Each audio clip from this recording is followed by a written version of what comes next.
Et le client répond, oui mais là c'est pareil, c'est une pâte, je ne paye pas. Ah mais non. Ah non, c'est dégueu. Attends, quelle est la définition de la confiance absolue? Bah je sais pas. Ces cours de cannibales se font en 69. Bon allez, une autre. Frappe-mi et frappe-moi sont sur un canoë. Frappe-mi tombe à l'eau. Qui reste sur le canoë? Ah bah c'est facile, c'est frappe-moi. Bonne réponse.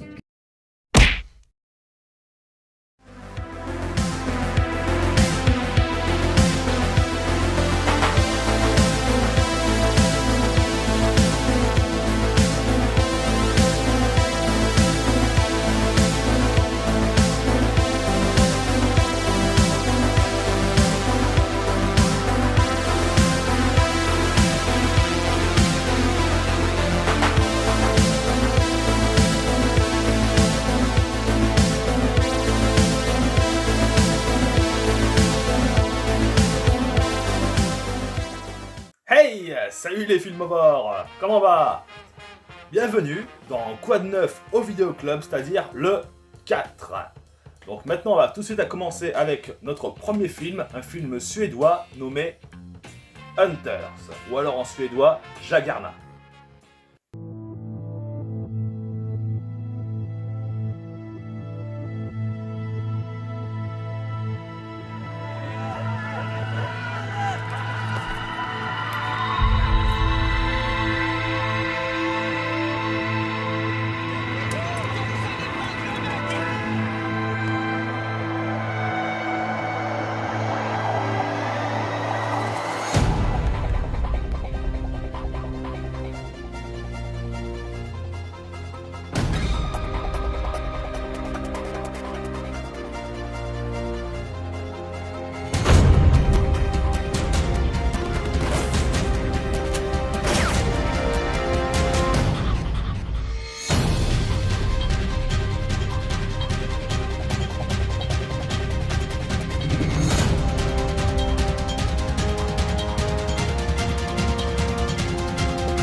Donc pour dire un petit peu l'histoire, il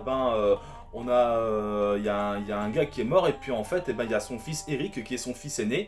C'est un policier, il demande sa mutation pour pouvoir revenir à la maison familiale dans le petit village, maison dans laquelle habite encore son frère Leif. Donc du coup les villageois ils sont très contents de le voir débarquer et tout, salut Eric, ça faisait longtemps et tout, on prend l'apéro, mais les choses vont vite commencer à tourner au vinaigre quand Eric va se mettre à s'intéresser d'un peu trop près à des grands moments de braconnage qui ont lieu par rapport à des rennes et des élans, donc ils sont dans des enclos et tout, on n'a pas le droit de les chasser ceux-là parce que ils sont pas dans un état naturel, alors qu'il y en a d'autres, mais bon, quand ils sont dans les enclos, même sur des hectares et des hectares, tu sais qu'ils peuvent pas se barrer, donc c'est plus facile pour les buter. Et du coup, il va se rendre compte que son frère Leif, ainsi que d'autres villageois, ils sont les fameux braconneurs, les chasseurs qui vont défoncer ces bêtes en dehors de la loi. Donc il va essayer de trouver des preuves pour les faire inculper, mais ils vont pas se laisser faire comme ça dans la petite communauté, donc ça s'en suivre à des intimidations, à de la violence, à viol, à des meurtres. Tout ça pour essayer de discréditer le policier et l'empêcher de trouver les preuves pour les faire inculper. Donc évidemment, comme par hasard, dans ce film, les méchants, ce sont les chasseurs, les vilains chasseurs. Donc vous n'êtes pas sans savoir qu'en ce moment, en France, comme dans d'autres pays d'Occident, il y a une espèce de mode ou de propagande anti-chasse. Moi je propose qu'on interroge directement un mec du terroir, On va lui poser quelques questions, on va interroger notre ami Robert. Allons-y. Bonjour Robert, alors dites-nous, est-ce que la chasse est quelque chose de mal en soi? Oh, je veux dire, pour moi tout ça c'est de la connerie. Y a rien de plus noble que de cartoucher un sanglier. Parce que d'abord, une fois que tu l'as cartouché, faut quand même que tu le ramènes à ton 4x4, le machin il pèse pas 2 kilos. Ensuite, il faut que tu le ramènes à la cabane des chasseurs, faut que tu le mettes sur des crochets de boucher. Il va falloir que tu le pelles, il va falloir que tu le vides, que tu retires ses tripes. Il va falloir ensuite que tu découpes la viande.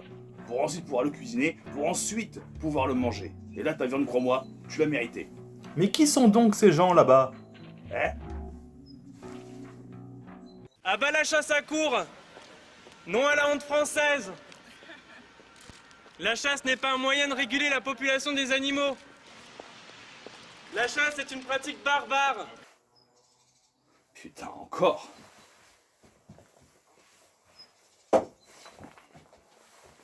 Je reviens.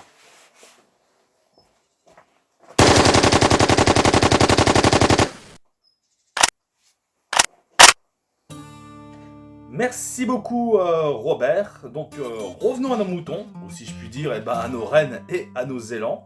Donc film suédois réalisé en 1996 par un certain... Bon attendez, je l'ai noté, j'espère que j'ai bien le prononcé parce que c'est en suédois. Donc Kjell Sonvel, Kjell Sonvel, désolé pour les Suédois qui regardent cette vidéo, donc qui n'était pas son premier coup d'essai, hein. Il avait déjà fait aussi d'autres films policiers, il avait réalisé quelques comédies dramatiques, comédies humoristiques suédoises. Donc il a aussi réalisé la suite de Hunters, donc c'est-à-dire Jagarna, le 2. Dans le film aussi, il faut savoir que les bestioles qui sont dézinguées dedans, elles sont véritablement dézinguées. Hein. On peut voir des rennes qui se mangent des cartouches, des coups de 12 ou de sniper, etc. Pas de panique, c'est fait par des vrais chasseurs, par des vrais gardes-chasse professionnels. Et faut savoir aussi que là-bas, ils en ont mais au taquet. Ils en ont au taquet. Il faut savoir que la Suède, c'est habité, mais surtout dans le sud. Je veux dire, t'as d'énormes parties, c'est beaucoup de forêts, etc. C'est des contrées sauvages. Ils en ont tout le tour du ventre de ces bestioles-là. C'est en aucun cas des espèces menacées. De toute façon, d'une manière ou d'une autre, ils finissent dans la gamelle des Suédois. Donc, tant qu'à faire, voilà, ils sont au plaisir. Tu vois, c'est un petit peu comme avec les ardéchois et les sangliers. Tu vois, c'est pareil. 10 renar så har du 30 000 kronor.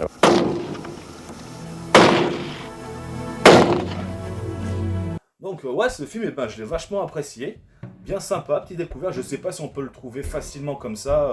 Moi, c'est dans un bac à 1 € à Cash Converters. Film suédois policier, je pense pas que ça court les rues. Je ne pense pas que beaucoup d'entre vous ont entendu parler de ce film ou même l'ont déjà vu. Et puis, je trouve aussi que ce film, il te donne des petites leçons de vie. Comme par exemple, voilà, faut pas se mêler d'affaires d'autrui. Surtout s'ils ont des fusils. Autre petite chose, ça nous rappelle aussi que il ne faut jamais débarquer en terrain conquis dans les petites communautés. Parce que, voilà, t'es pas du coin, tu vas t'adapter, c'est pas aux autres à s'adapter à toi. Moi, c'est comme ça que je vois les choses. Les mecs qui ont essayé de débarquer en terrain conquis dans les petites communautés, la plupart du temps, ils prennent cher. Bon, peut-être pas à ce point-là comme dans le film, mais... Voilà, il y a les mecs du coin, tu débarques, tu respectes, voilà. Même si des fois c'est un petit peu la loi, etc. Bon, en tout cas, c'est un petit peu ce genre de message que ce film, moi, il m'a transmis. Je passais un très bon moment, je vous le conseille. Bon, allez, maintenant on va parler d'un petit film d'horreur américain, c'est-à-dire Horribilis, ou alors Incisions en américain.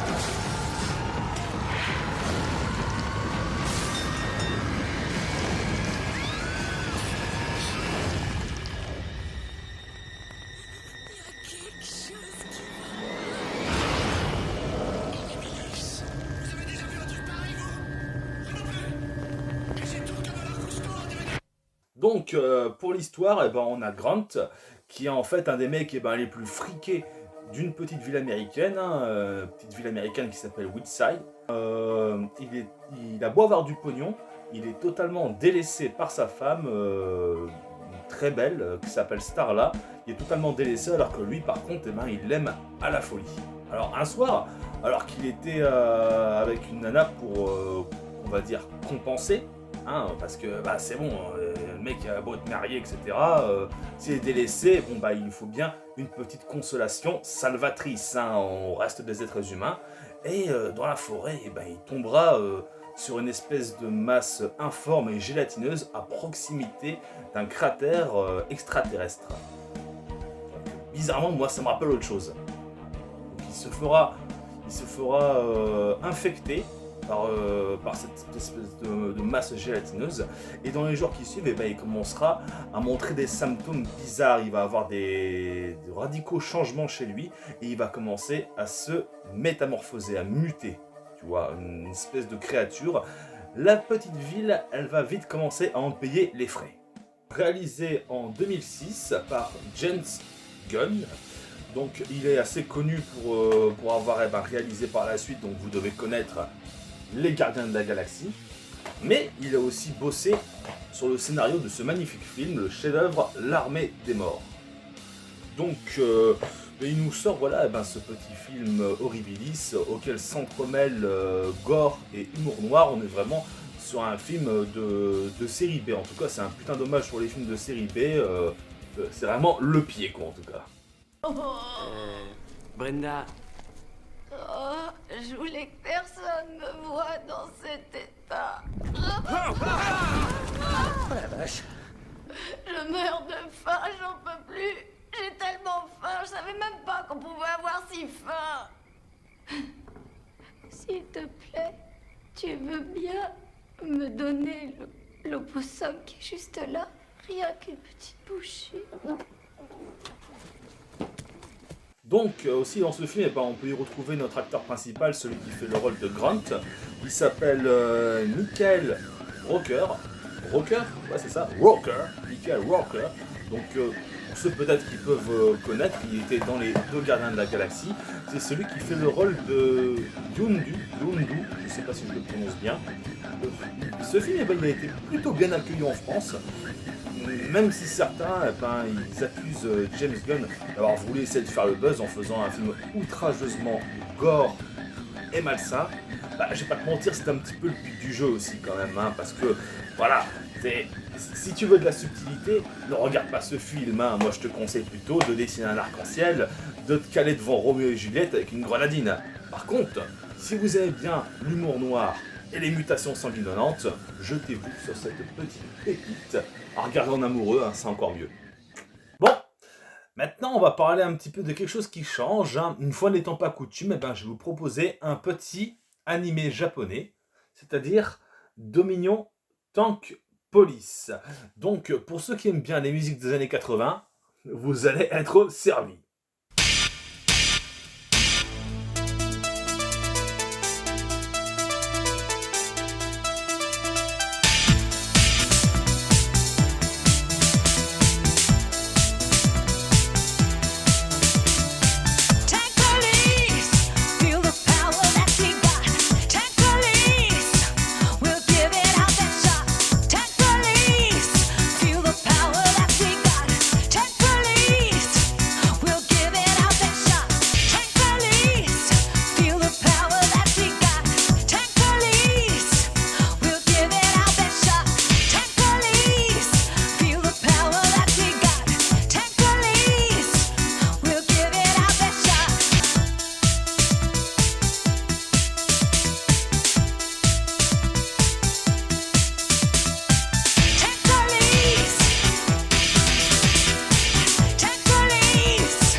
Donc, pour t'expliquer un petit peu l'histoire, nous sommes dans un Japon futuriste en 2010.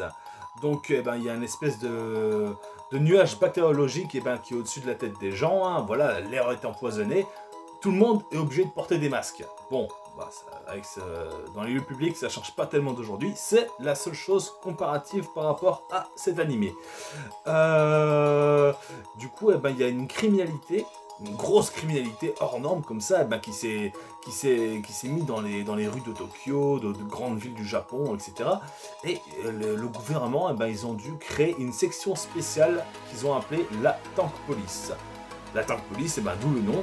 Voilà, on a des des policiers bien vénères, bien sauvages, qui sont avec des tanks, donc c'est des espèces de panzers, des panzers japonais, triple blindage, et puis ils vont tout défoncer, ils vont défoncer la chaussée, ils vont défoncer les gens, le but du jeu c'est de ralentir la criminalité à coups de tank.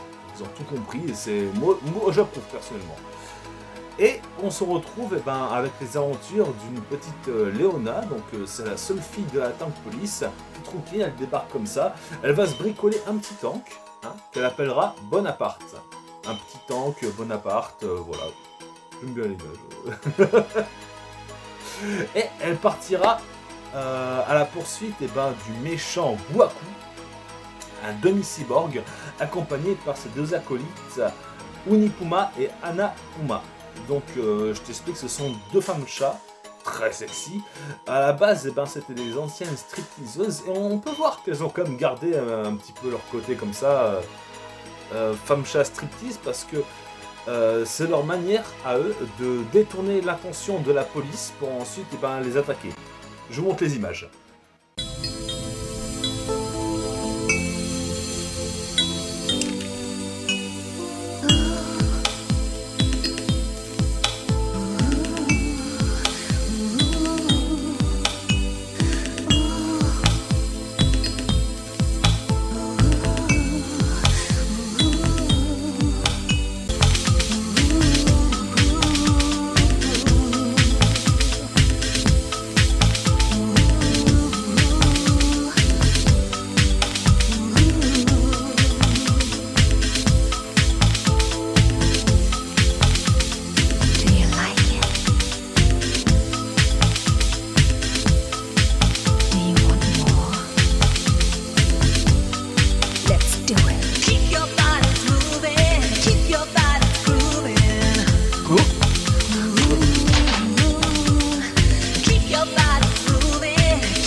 Attends, si j'ai bien compris, au Japon en 2010, les flics ils ont des tanks et des Noko Girls ils font des putains de striptease dans la rue. En gros, c'est un petit peu ça, ouais. Bah ok, c'est bon, hein, vas-y, on déménage. Je vais m'engager dans la tank police, moi c'est parti, hein. Ouais, je te vois venir quand même, hein. Ah, le Japon.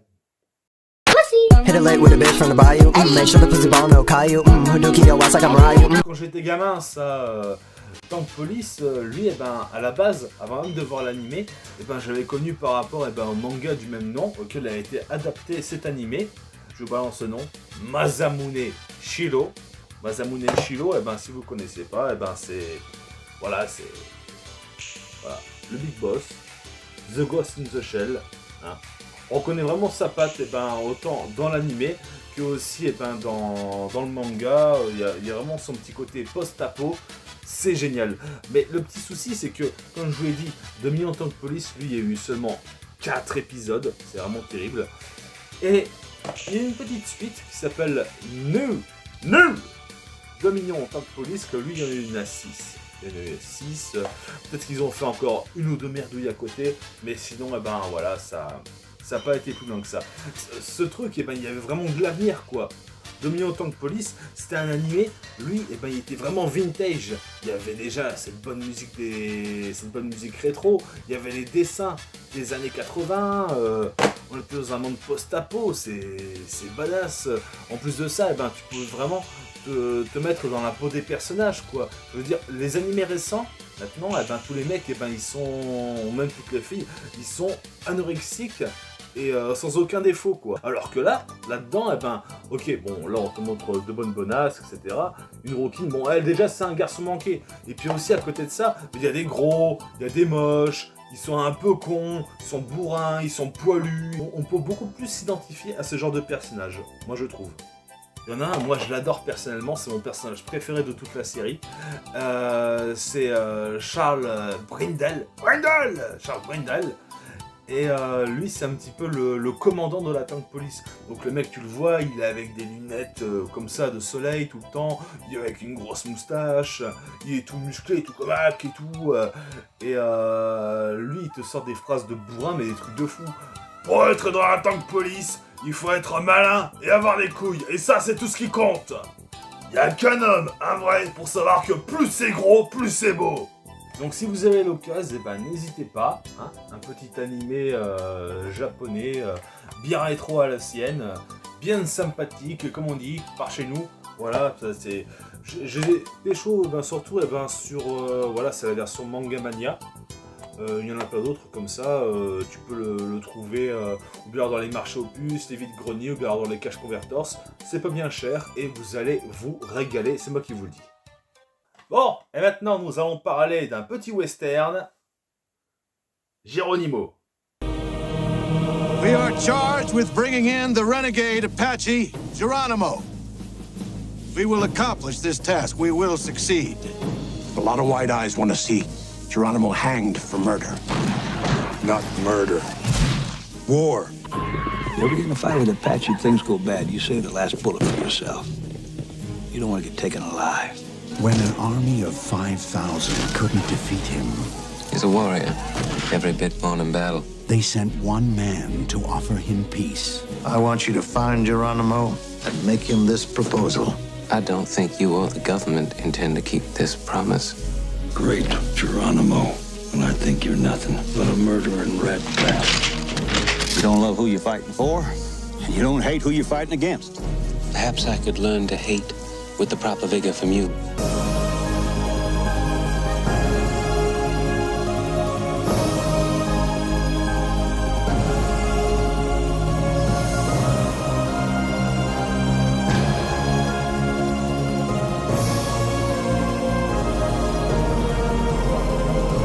Jason Patric, Gene Hackman, Robert Duvall, and Wes Studi.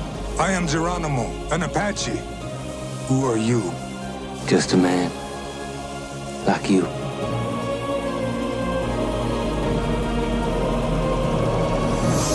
Geronimo. Donc, nous voici aux États-Unis en 1886. Donc il y a le jeune officier Davis qui sort de l'académie militaire, tout jeune, tout fringant, et il va rejoindre son haut officier Gatewood. Donc Charles Gatewood, lui, il a pour mission de recevoir la reddition d'un célèbre chef Apache Chiricahua, c'est-à-dire Geronimo, le grand, le puissant Geronimo. Geronimo se retrouvera donc parqué dans une réserve indienne avec son peuple. La réserve indienne elle est vraiment petite par rapport au nombre d'Apaches qu'il y a. Il y a peu de gibier, la terre elle est mauvaise pour la culture, donc du coup au bout d'un moment il y en a marre et puis il prend des guerriers avec lui, il se fait la malle. Il va retourner sur la terre de ses ancêtres à la frontière du Mexique et il fera ce que les Apaches ont toujours bien su faire, c'est-à-dire péter des Mexicains. Et ce film racontera d'une certaine manière aussi Gatewood, Davis et quelques hommes qui les accompagneront, qui partiront à la poursuite de Geronimo pour tenter de le raisonner ou de le tuer, ou alors de le ramener dans sa réserve. Ceci sera appelé par la suite dans l'histoire la campagne Geronimo. Je me demandais, comment ça se fait que chaque fois que quelqu'un fait un plongeon, il se met à gueuler Geronimo? Je sais pas, je dirais que ça fait plus classe que de gueuler ouais, on est des Indiens, ou alors ouais, résistance Apache. Résistance Apache! Putain! Ouais, non, en fait, Geronimo, c'est bien comme cri de guerre. C'est parfait. Réalisé en 1996 par Walter Hill. Donc, Walter Hill, il est surtout connu pour avoir scénarisé Alien, Alien 2 et Alien 3. Donc, pas mal. Ah, on est sur du bon. On y retrouve en acteur principal pour Geronimo Wes Studi. Donc lui on peut le voir dans d'autres films, on peut le voir par exemple, c'est lui le chef des Hurons dans Le Dernier des Mohicans par exemple. Et on peut y retrouver aussi, où est-ce qu'il est, il est là, bien planqué, tout là-haut, Matt Damon dans ses débuts. Matt Damon, moi je l'avais surtout connu par rapport à Il faut sauver le soldat Ryan. Donc il était dans ses premiers films, je pense un de ses premiers rôles, son 3e ou 4e, donc on peut le voir, il est tout jeuneau, là, il est tout beau.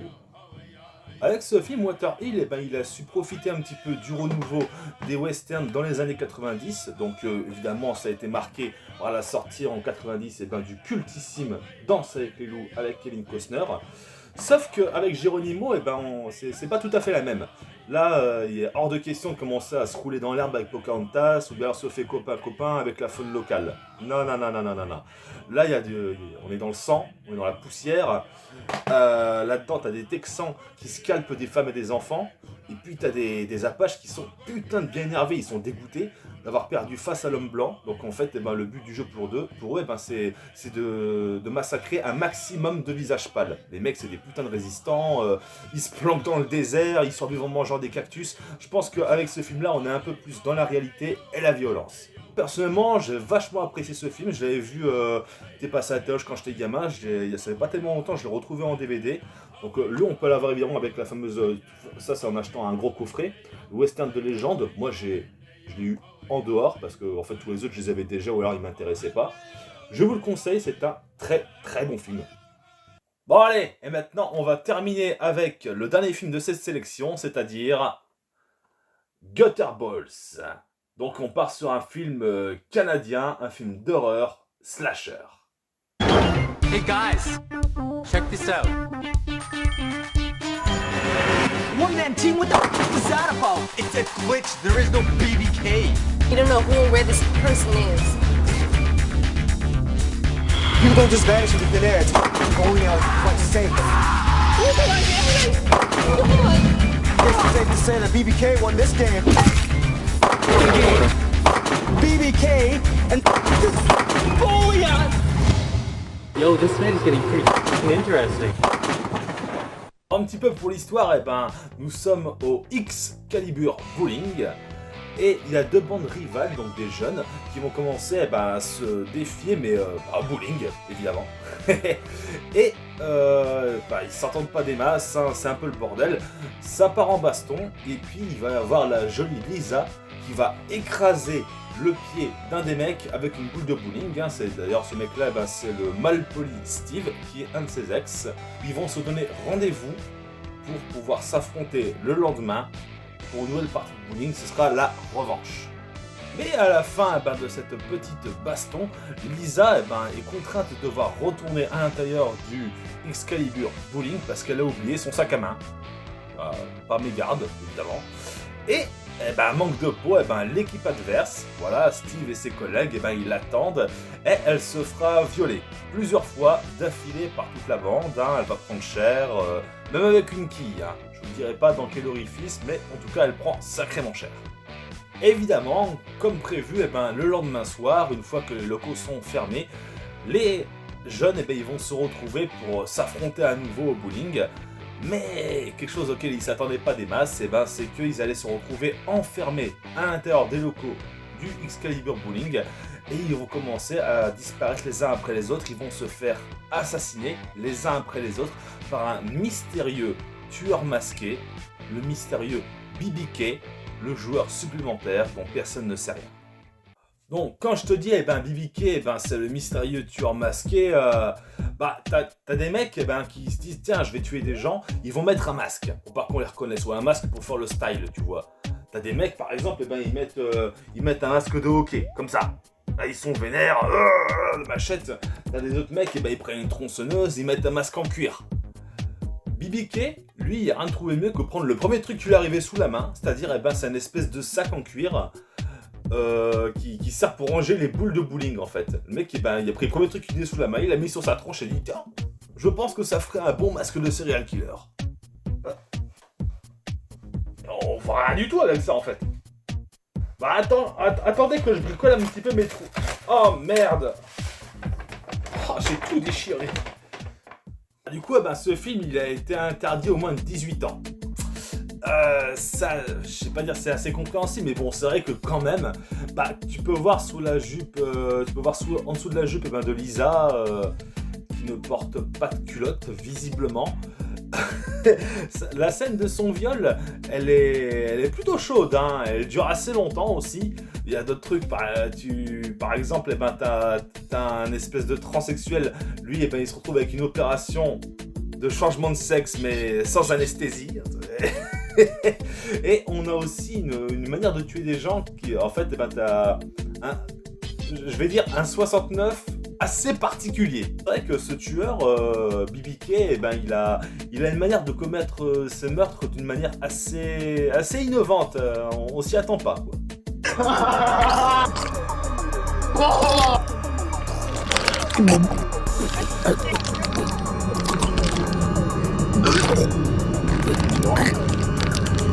Quand je vous ai dit que Steve, l'ex, celui qui se fait écraser le pied avec la boule de bowling, je vous ai dit qu'il était malpoli. Je l'appelais Steve le malpoli, mais c'est pas pour rien, il le mérite. Plein d'autres gens aussi là-dedans, mais celui qui en fait le plus, dans chaque phrase, le mec, il balance plein de noms d'oiseaux. C'est pour dire, dans ce film, je les ai pas comptés, mais je me suis renseigné. 516 fois, on entend dans le film le mot fuck. Pour dire, je suis pas sûr que dans un film de cul, ils le disent autant en tout cas. Joey, what the fuck are you doing, man? Get your fucking head out of there! You damn son of a fucking bitch! There's shit going down, man! Joey! What the fuck are you doing, you sick, perverted fuck? Put your cock away! Jesus Christ! What the fuck is this? Fucking disgusting! What the... Get the fuck out of here! What the fuck is wrong with you? Joey, what the fuck? Where the fuck is your head? Donc ce film a été réalisé en 2008 par, comme il s'appelle lui, Ryan Nicholson. Donc en tant que réalisateur, j'ai pas vu beaucoup de choses qui m'ont interpellé. Par contre, il est connu aussi pour avoir dirigé une boîte d'effets spéciaux qu'on appelle Flesh and Fantasy, qui ont surtout bossé par rapport aux effets spéciaux, par exemple de Destination Finale ou bien alors de Scary Movie. Si vous entendez cette petite musique derrière, vous savez aussi que là, du coup, on est sur un mec au synthé très doué. Alors Steve Moore, qui aussi, il est sous le pseudo de Giovanni Rossi. Ah, on parle un petit peu d'italien là. Tu sais pourquoi? Parce que Giovanni Rossi, voilà, il a bossé au synthé avec les Goblins pour les musiques de Zombie, de George Romero. Donc rien que ça. De toute façon, vous l'entendez avec moi, là, c'est du caviar cette musique.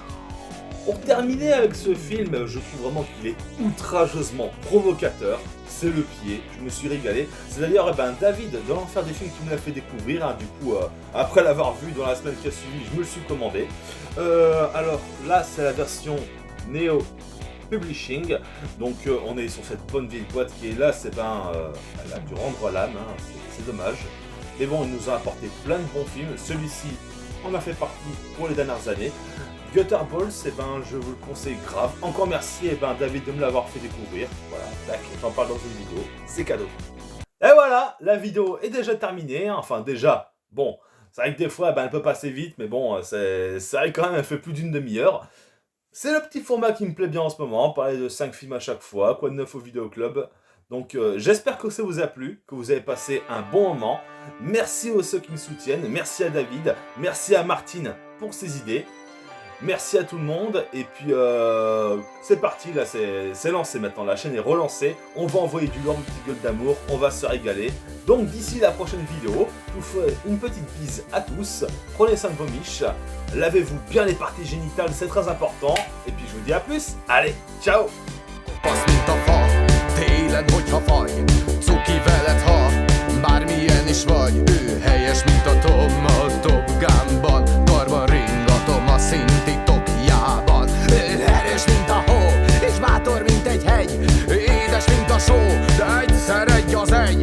Nem mozog soha, fent a színpadon, de a szív doktora egy nyári címlapon. Mert mindenki ő valamennyire, és ő neki kell neked lennie. És te vagy ő, és ő meg ti vagytok kórusba kedves bitandor, hogy Szint és Laci! Szint és Laci! Ah, à ton avis, pourquoi est-ce que les hommes ils éjaculent par saccade? Je sais pas. Les femmes, elles avalent par gorgée. Effectivement. Est-ce que tu sais qui c'est qui a inventé le steak haché? Ah, c'est facile, c'est Michel Parmentier. Non, c'est le premier lépreux qui a essayé de jouer de la guitare. Ah, vas-y, là, je suis chaud. Alors, qu'est-ce qui a 4 pattes et un bras? Ah non, non, c'est bon. Bah attends, elle est géniale. C'est un pitbull dans un jardin d'enfants. Un pitbull dans un jardin d'enfants, t'as compris? 4 pattes et un bras. Allez, moustachu. Elle est super.